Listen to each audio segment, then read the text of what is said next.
Bonjour, c'est Alex de Des Mentors pour Entreprendre. Bienvenue dans cette nouvelle interview. Donc, je suis aujourd'hui avec Guillaume Villon de Benvedist.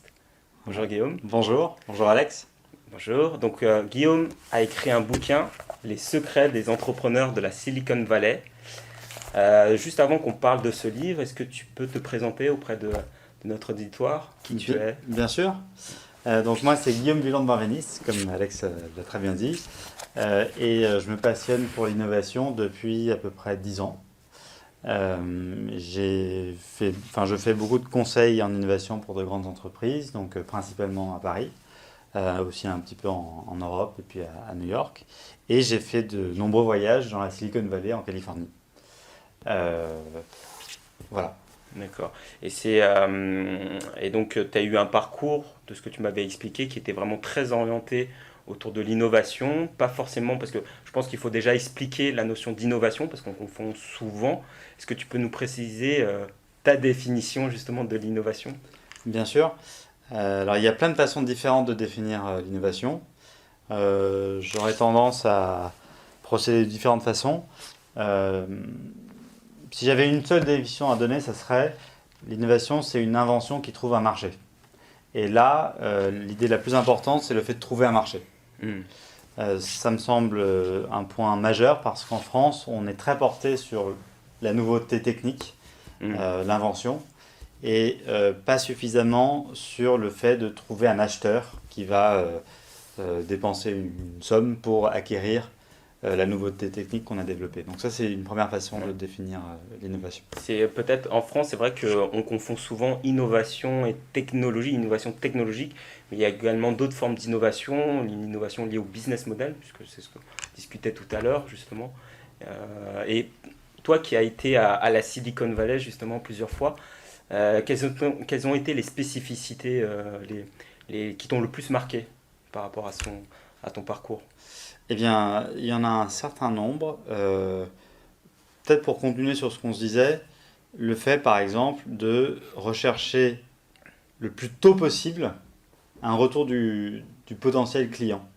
C'est-à-dire, au lieu de s'enfermer dans un laboratoire pendant 15 ans et développer une technologie que finalement personne ne va acheter, eh bien, je dirais même le premier jour, on sollicite un retour client.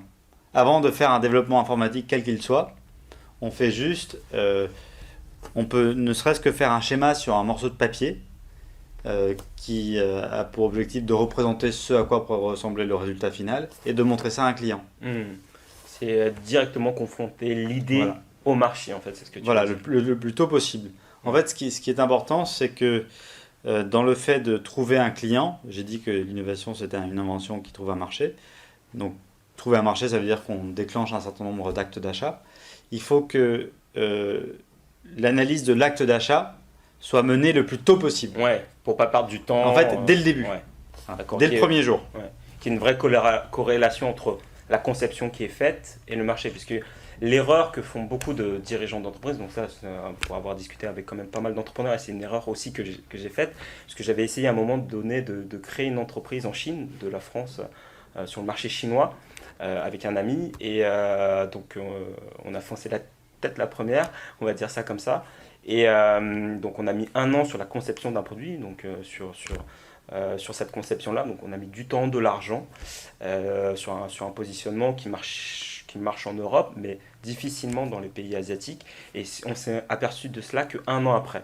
Donc c'est vrai que ce que tu viens d'évoquer, je pense que c'est important pour tous les entrepreneurs qui se lancent ou même qui peuvent être, qui ont déjà leur entreprise. Quand vous lancez votre entreprise ou un projet, hein, parce que c'est aussi applicable à un projet, faire attention à ça et confronter tout de suite le projet au marché. Voilà, et tout de suite, même pour continuer là-dessus, confronter le projet au marché et tout de suite déclencher un acte d'achat. Ouais, voir. Même sur les petites sommes.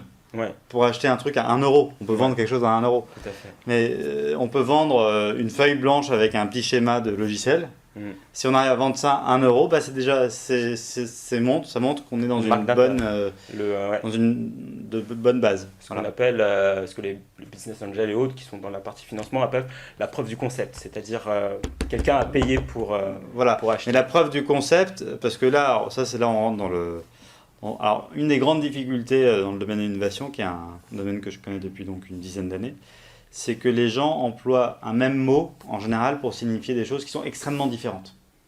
Et ça prend des proportions dont on ne se rend pas forcément compte, mais peut-être juste pour donner un exemple, il y a le MIT, qui est une université américaine, qui a fait une étude sur le sens du mot de besoin.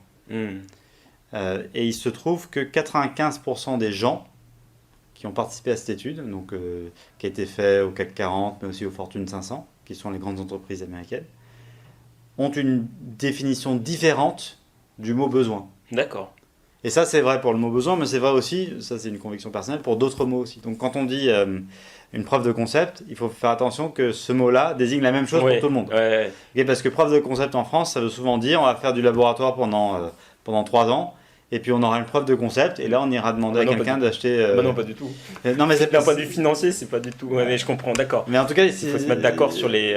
Voilà, mais l'idée c'est Steve Blank, qui est un très grand entrepreneur californien, il dit que 50% des ressources d'une entreprise, d'une start-up, et 50%, parfois il dit plus, parfois il dit 60, 70%, c'est aller parler aux clients, rencontrer les clients, échanger sur les idées qu'on a avec le client, comprendre ce qui fait qu'il pourrait acheter ou pas acheter, etc. Ça, c'est 50% des ressources d'une entreprise. Donc 50% des ressources, ça veut dire 50% du temps des gens, du temps des dirigeants, des fondateurs. Pour être au contact du client. Voilà. Okay, parce que souvent, les dirigeants en France, en fait, ils sont dans leur bureau et puis ils envoient des commerciaux. Voilà. Non, là, c'est pas ça. C'est 50% du temps des dirigeants et 50% des ressources financières. D'accord. Aujourd'hui, on regarde les startups françaises, 50% des ressources financières de l'entreprise, c'est pour faire des développements. Voilà, c'est ça. Bah, ça, c'est pas bon.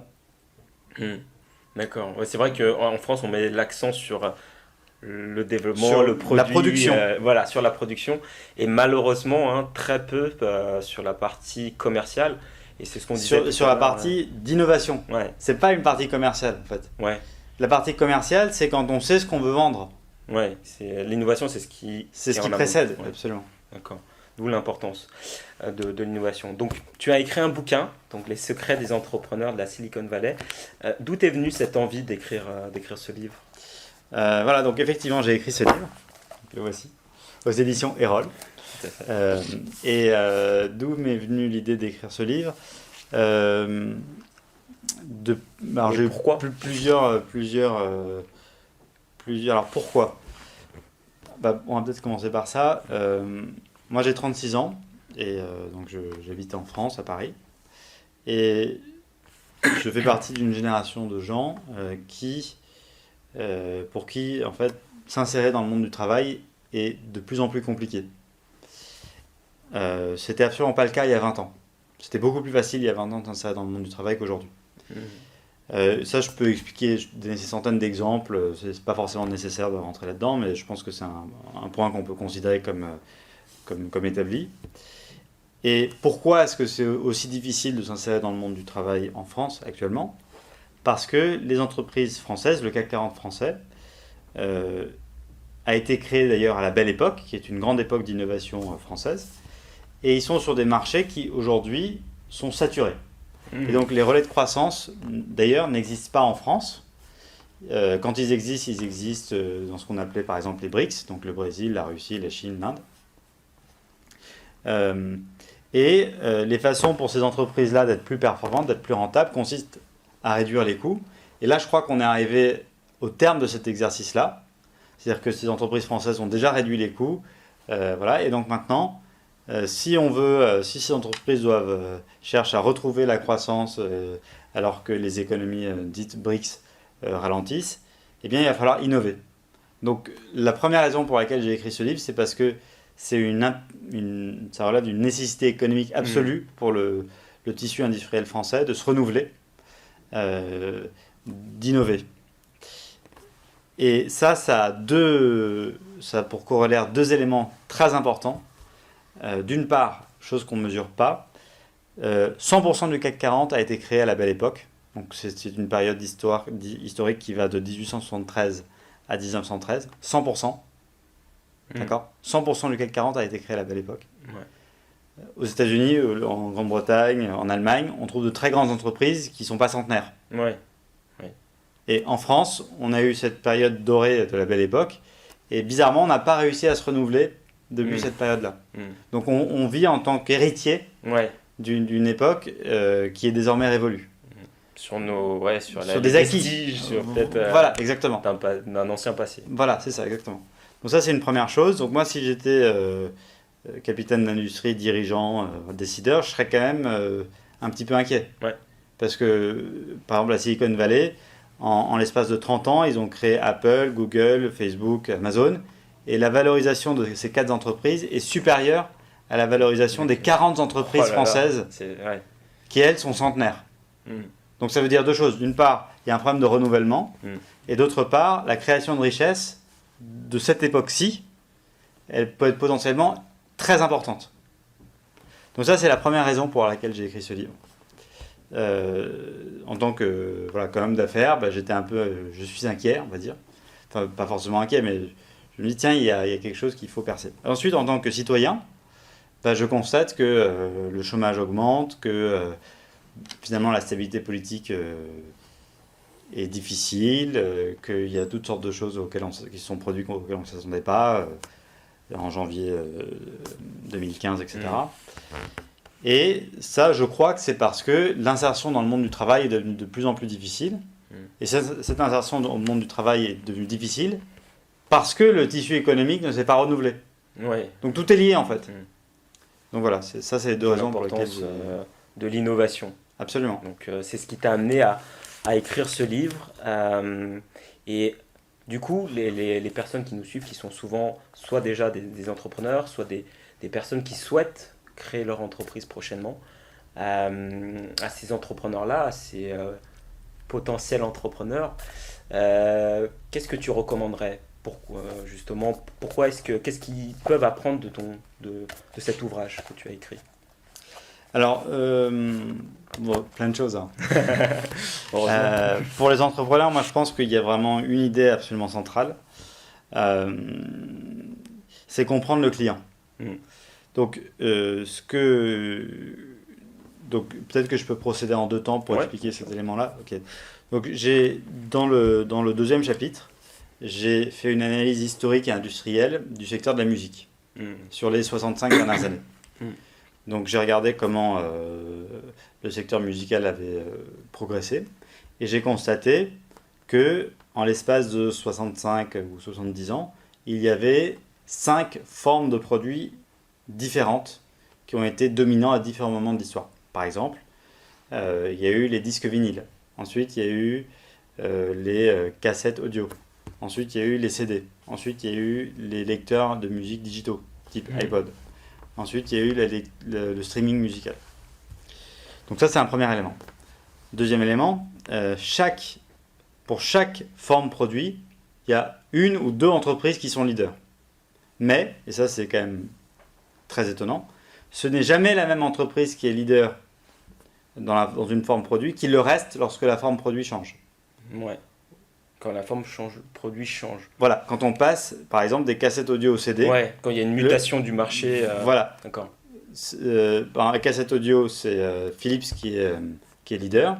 Et quand on passe au CD, c'est plus Philips qui est leader, c'est Sony. Ce qu'on a vu aussi dans les appareils photo pour Kodak. Absolument, exactement.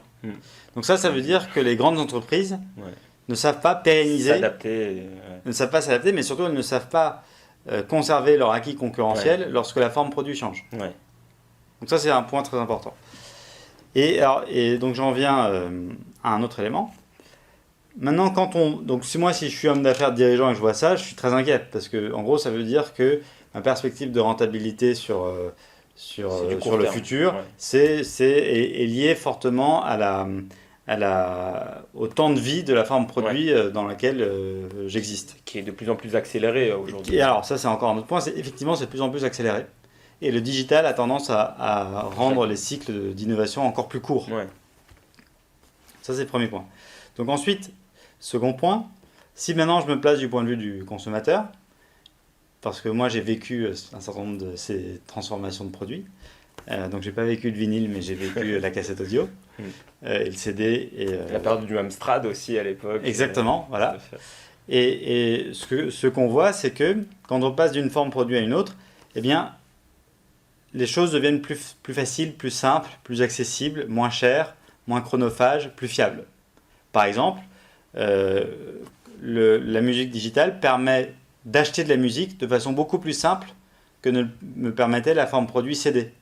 À l'époque des CD, il fallait aller dans un magasin, chez un disquaire, écouter. On ne pouvait même pas d'ailleurs écouter de la musique, on ne pouvait pas écouter les CD. Et on achetait un album dans lequel il y avait 12 chansons. Et peut-être qu'on en achetait un album qui coûtait, je sais pas moi, 100 francs, parce qu'il y avait 2 chansons qu'on aimait sur les 12 et qu'on avait entendues à la radio. Maintenant, avec la musique digitale, on peut écouter la totalité de la chanson. Et si on souhaite n'acheter qu'une chanson sur les 12, on n'en achète qu'une seule. Donc on voit que le fait d'acheter de la musique est devenu plus simple. Ouais. Donc ça, ce qui est très important, et ça c'est mon message aux entrepreneurs, c'est votre produit s'imposera sur le marché s'il rend la vie de vos clients plus simple, plus accessible, moins chronophage, plus fiable. Et le problème de tous les hommes d'affaires, et c'est aussi le problème de tous les entrepreneurs, c'est qu'on tombe amoureux de ce qu'on produit. Ouais, tout à fait. Donc, et ça, là, j'ai trouvé des documents qui le prouvent, documents historiques. Par exemple, chez Sony, on disait recruter des gens qui aiment ce qu'on fait. Et qu'est-ce que c'est que ce qu'on fait? C'est des CD. Sauf que moi, maintenant, je me place du point de vue du consommateur. Jamais de ma vie, je me suis réveillé en me disant aujourd'hui, si j'ai pas de CD, je meurs. Je me suis dit aujourd'hui, j'aimerais écouter Michael Jackson. Et dans les années 95, en 1995, j'aurais opté pour le CD parce que c'était mieux que la cassette audio. Mais en 2005, j'opte naturellement pour un iPod. Ce qui est normal. C'est qu'un support pour obtenir ce que l'on veut. C'est qu'un moyen. Ouais. Voilà. C'est que le client, il voit les produits d'entreprise comme un moyen. Ouais. Et pour une entreprise qui commercialise des produits, des outils justement pour arriver à la finalité du client. Exactement. Elles doivent s'adapter quelque part à ce client-là et, comme tu le disais, ne pas tomber amoureux. Voilà. Et s'adapter, ça veut dire rendre sa vie plus simple. Ouais. Et donc la question, c'est comment on fait pour comprendre ça? Eh bien, l'erreur qu'on commet fréquemment, ça consiste à faire des études consommateurs. Donc demander aux gens ce qu'ils veulent. Bon, ça marche pas, j'explique pourquoi dans le livre. Ce qu'il faut faire, c'est regarder les clients dans leur activité de production, enfin leur activité quotidienne. Par exemple, regardez un client qui écoute de la musique en 1995. Regardez tout ce qu'il fait, décomposez chacun de ses gestes. Donc il va, par exemple, en 95, il va s'orienter vers sa tour de CD. Dans sa tour de CD, il y a une centaine de CD. Il choisit parmi les 100 le CD qui l'intéresse, celui de Michael Jackson. Il sort le boîtier de CD de la tour, il ouvre le boîtier de CD, il prend le CD, il place ça dans le lecteur de CD, il appuie pour fermer le truc. Ensuite, il appuie sur avance pour aller à la piste 18, et il appuie sur lecture pour écouter la piste 18.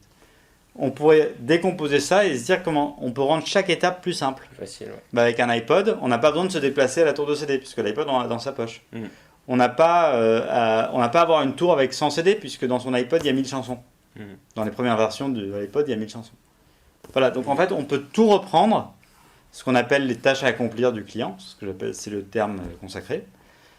Et si votre produit rend plusieurs de ces tâches à accomplir plus faciles, plus simples et moins chères, eh bien, vous allez vous imposer sur le marché. Ouais, vous avez de grandes chances de réussir en tout cas plus que les entreprises qui considèrent que leur produit c'est le meilleur, que c'est aux clients de s'adapter en fait à leur produit.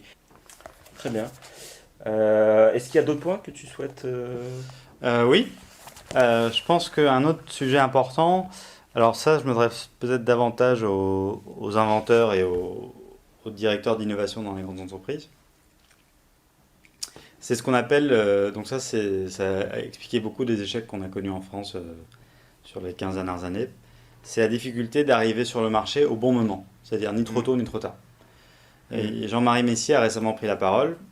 Il a dit qu'il avait eu raison de croire en la convergence entre les tuyaux qui amènent la donnée et le contenu. Parce que au tournant des années 2000, il avait, avec Vivendi, il avait beaucoup cru au fait que, par exemple, on puisse écouter de la musique sur son téléphone, on puisse surfer sur Internet sur son téléphone. Mais à cette époque-là, le marché n'était pas mûr, et donc ça n'a pas marché, et donc il s'est fait sortir de Vivendi. Donc en fait, il y a beaucoup d'autres exemples à chaque fois qu'on peut donner. C'est pas forcément nécessaire de les évoquer tous en détail, mais cette erreur-là, ça a coûté plusieurs dizaines de milliards d'euros. Ouais. C'est des enjeux qui sont quand même importants. Alors comment on fait pour ne pas tomber dans ce piège-là? Puisque en même temps, Steve Jobs avec l'iPhone, lui est arrivé pile au bon moment avec le téléphone et l'iPod, au moment où il y a eu cette convergence entre des outils numériques et le contenu. Eh bien, je cite une loi techno-économique dont certains investisseurs américains considèrent que c'est la loi la plus importante de notre économie digitale. D'accord. Cette loi, c'est qu'on peut prévoir les performances informatiques du futur. Donc, par exemple, les performances en matière de puissance de calcul, en matière de miniaturisation, en matière de mémoire, qui seront à disposition pour 1 000 $. Et donc, il y a une sorte de droite. En fait, c'est une courbe exponentielle, mais lorsqu'elle est représentée sur une échelle logarithmique, c'est une droite. Et en se reportant à cette courbe, ou à cette droite si elle est sur une échelle logarithmique, on peut savoir ce qu'on pourra acheter en matière de puissance de calcul en 2016, en 2017, en 2018, en 2020, en 2025, en 2030. Même chose pour la miniaturisation, pour la mémoire, etc. Et donc, si vous avez un produit technologique, et si vous voulez éviter de faire l'erreur qu'a commis Jean-Marie Messier, qui consiste à être en avance sur le marché, alors il avait compris le besoin du client, Ouais, mais la technologie n'était pas prête. Ouais. Donc là, ce qu'il faut, c'est on voit ce que la technologie pourra fournir à l'horizon de temps qui est le nôtre. Après, ça dépend des projets d'innovation de chacun et de l'horizon de temps que chacun s'est fixé. Et on voit si la technologie, à ce moment-là, peut répondre aux besoins qu'on a imaginés. Et comme ça, on arrive à se projeter dans le temps et être au bon moment sur le marché. Ouais.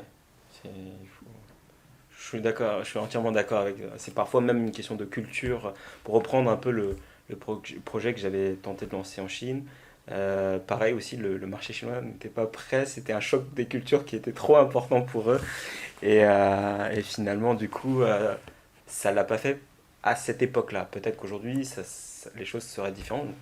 Je suis aujourd'hui sur d'autres choses. Mais effectivement, à l'époque, le marché n'était pas mature. Et il faut parfois attendre un peu, être peut-être un peu plus patient pour pouvoir proposer ce qu'il y a à proposer au bon moment. Et je suis entièrement d'accord avec toi. Très bien, en tout cas merci beaucoup Guillaume pour cette interview. Donc, pour rappel, son livre Les secrets des entrepreneurs de la Silicon Valley, donc je mettrai un lien juste en bas de cette vidéo afin que vous puissiez voir cette vidéo. Donc je vous recommande vraiment ce que fait Guillaume. Donc j'ai connu Guillaume dans un contexte autre que le contexte professionnel. C'est quelqu'un qui a vraiment une grande richesse, une grande culture et qui aime ce qu'il fait. Il pourra vous apporter beaucoup si vous avez un projet innovant, si vous vous lancez en tant qu'entrepreneur. Merci beaucoup en tout cas pour cette interview et puis je te dis donc à très bientôt alors. À très bientôt. Merci. À très bientôt. Au revoir.